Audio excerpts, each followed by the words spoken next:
I have a very simple message for today, the second day of Rosh Hashanah. We still have a number of days left to get to our Yom Kippur, and we'll climb another hill when we get there. But after a very serious sermon yesterday, it is time for a little bit of the South. We have just a number of days left where we are still able to apologize or make right in whatever way we can do that with the people in our lives for the sins against other human beings before we fully get right with our sins against God. And I share one thought, one message about tshuva. It comes from Parashat Eikev, which is in the book of Deuteronomy.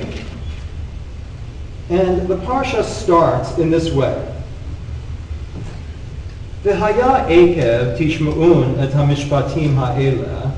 So, and if you obey tishma'un, if you hearken, you listen to these rules, the mishpatim, these ways of being in this world, ushmartem v'asitem otam, and you guard them, you keep them, you hold fast to them, v'asitem otam, and do them, then, so if you shamar them, then the shamar Adonai Elohecha, then God will guard you. Lecha, will guard for you. Et habrit, the covenant, ve'et hachesed, asher nishba la'avotecha. And the love, the chesed, the forgiving love, the merciful love that God promised, swore to your ancestors. So there's a weirdness in this sentence that the rabbis point to, and it's close to my heart.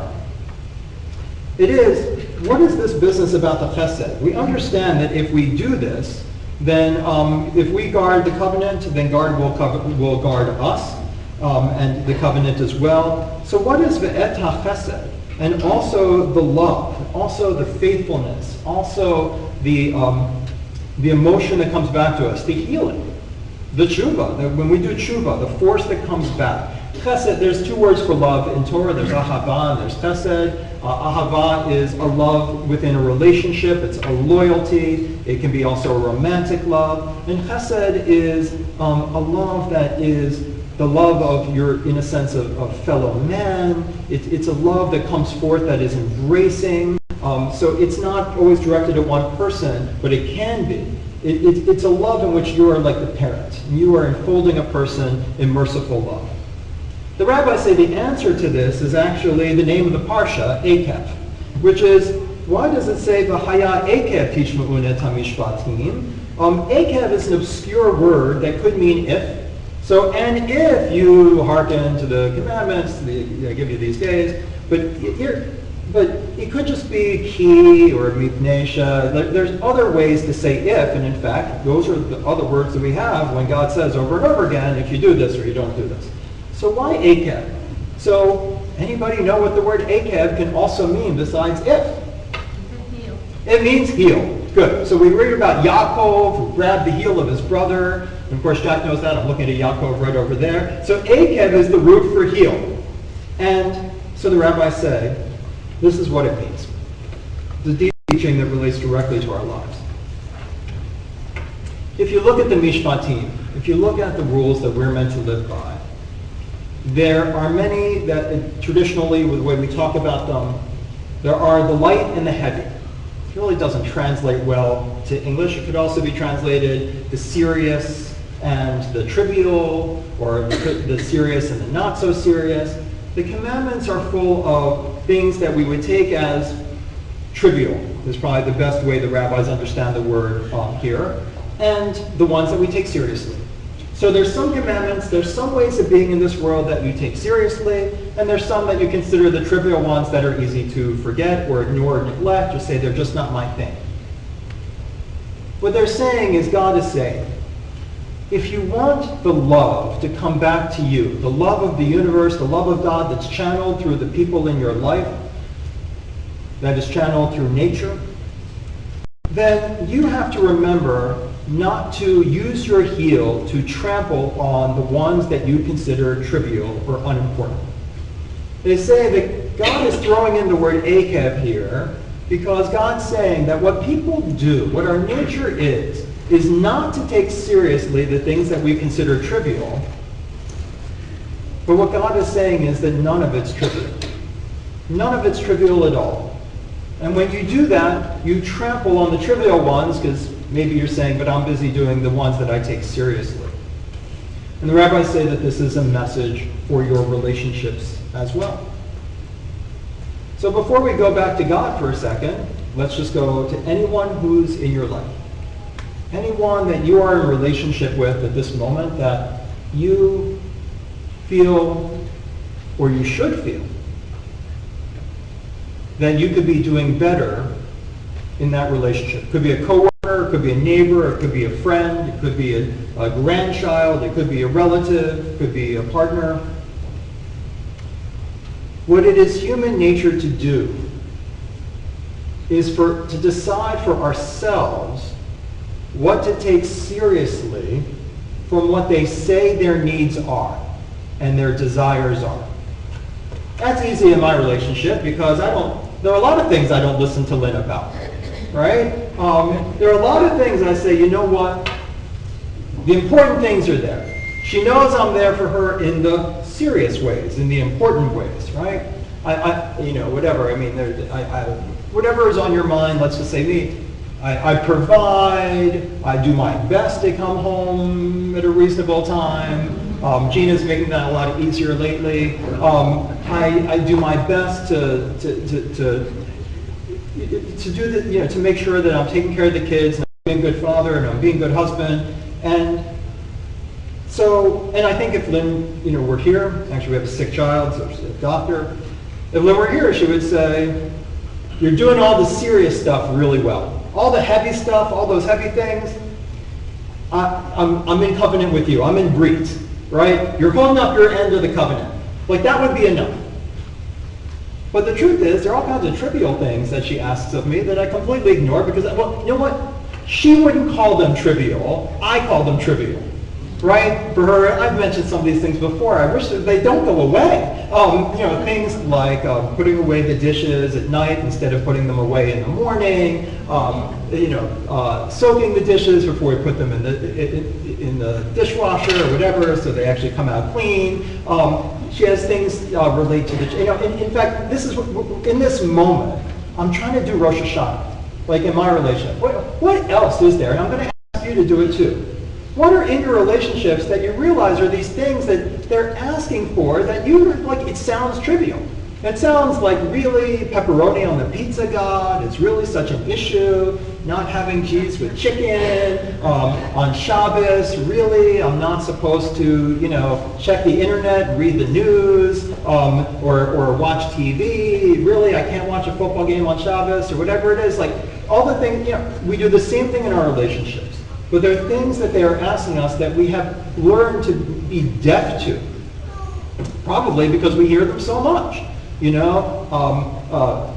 Lynn's been asking me for quite some time to go shopping for clothes because she's embarrassed about the way I look because it's always wrinkled and kind of old. So, there's so many things, and I've just learned to be like, they're not the important things. As I get to know Gina better, and I work with her every day, there are going to be things that I'm going to start ignoring. Gina always has that thing where she wishes that I had this thing for her. You know what? She'll just get used to the fact that I never do that. Right? And so I want to ask you to take a moment. Well, let me give you the chesed part, which is only this. Yeah.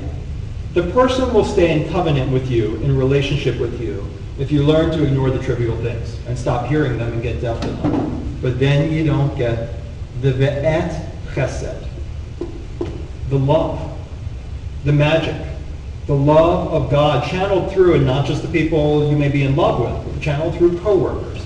You don't, with your neighbor, the things that they take seriously, I refuse to take seriously. I wish they'd leave me alone. The truth is, I'm not channeling God's shefa, God's presence, into my neighborhood or into what I'm doing.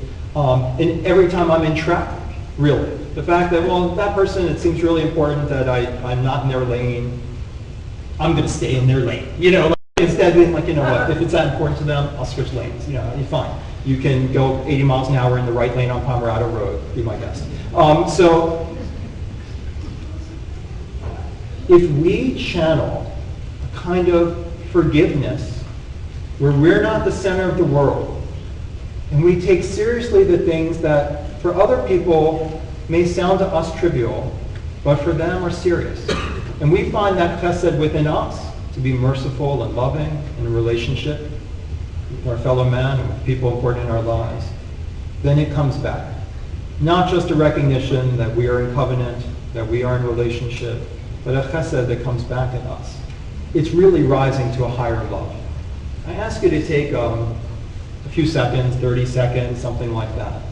And I want you to think of some of the people who are important in your life and what it is that they're kind of constantly asking you that you kind of consider trivial. They're asking you, love me in this way. Love me by please doing this. And you're kind of like, look, I do all the important stuff. That I don't do. For a moment, hear them. Hear their shofar, their quiet shofar. Hear what they're saying. Hear that little bit of heartbreak.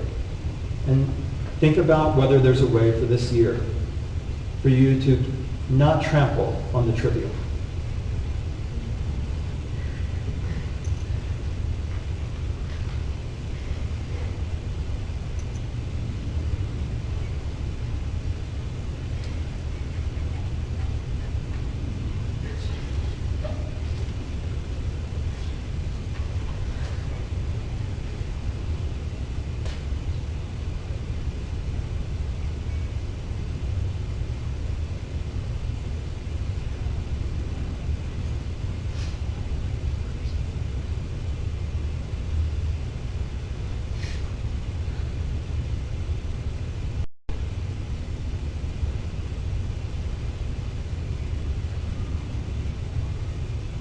Now I want you to think of one thing that God asks of you through the mitzvot.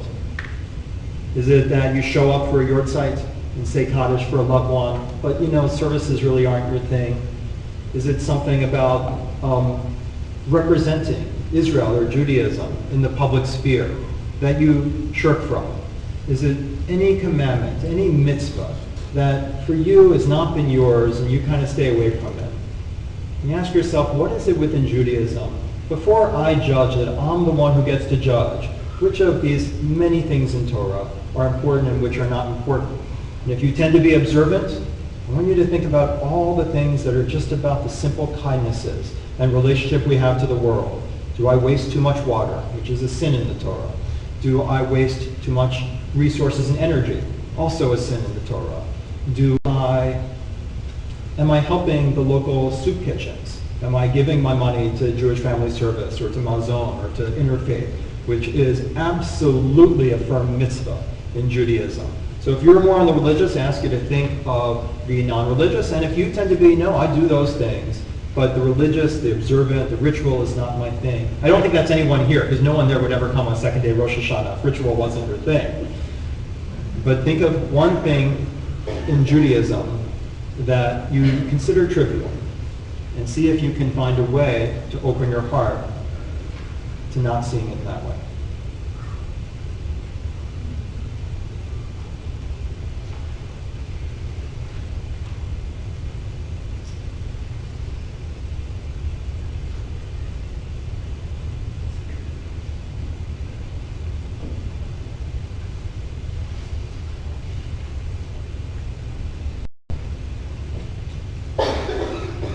The Hayad Ekev Tishma'un. And if it is if, and not with the heel, that you listen to these my laws, and you guard them and do them, then Adonai your God will guard you, and guard the covenant, and will guard it with a chesed that he promised to your ancestors.